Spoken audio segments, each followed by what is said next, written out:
if you've never signed into your router before. That is a little bit terrifying, and I'll tell you why. But first, let's get logged in for our first time. How do we do this? This can be done wirelessly with Wi-Fi or wired directly to the device with an Ethernet cable.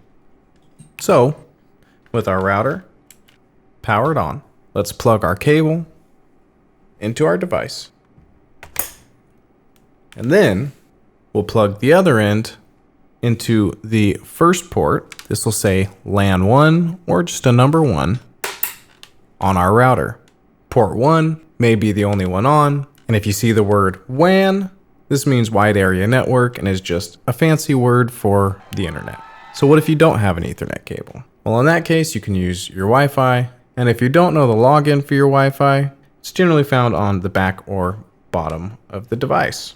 Somewhere there, you should see a Wi-Fi name, and because tech people have to be fancy, this also might be labeled as an SSID. Mine just says network name, and next to that, you should also see the password, which may be listed as a PSK, but mine's listed here as Wi-Fi password.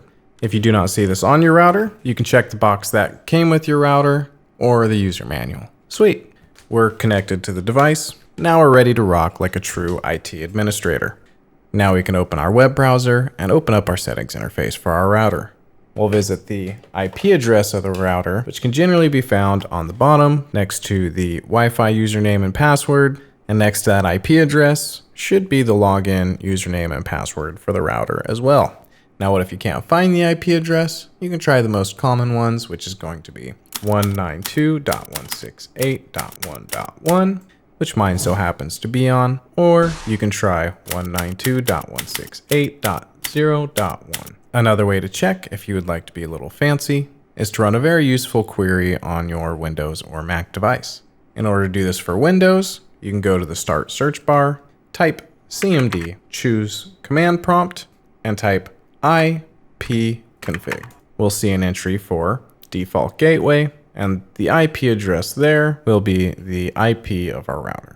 Now that we have the IP and we've put it in our web browser, voila, we are ready to log in. Remember at the beginning of the video I said if you've never logged in before, it's a little bit scary? Well, you just had to connect to your router in order to try to log into it, right? What else is connected to your router? That would be the internet. It is not unusual for this login page that we're on to actually be exposed to the internet. And even worse, the logins for these pages are generally something like admin password, or something along those lines. This username password combo that's on the bottom of your router is even sometimes Googleable, and it's not unusual for login pages that are exposed like that to the internet to get blasted by bots made by hackers who would love to have a piece of your network. Now, this is an issue that's gotten better over time, but I want to make you aware because I want to make you safe. So now that we've logged in, we'll want to make sure the first thing that we do is we change our password to something besides the default. Just make sure whatever you set it to,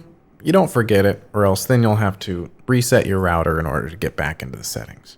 If you visit your router but there is no login, sometimes this happens with devices like routers from AT&T, and they may just have something called an access code printed on the back of them that you only have to enter if you're going to a settings page that is a little bit more sensitive. And once logged in, if you see something called remote management or WAN management, this is going to refer to the login page that's exposed to the internet, so we'll just want to make sure that that is turned off. Just make sure you don't turn off local management or you may lock yourself out. If you don't see the management options listed anywhere, a quick ChatGPT query or Google search can probably tell you if your router even has it or not. With that said, thanks for being here, thanks for being you, and have a blessed and wonderful day.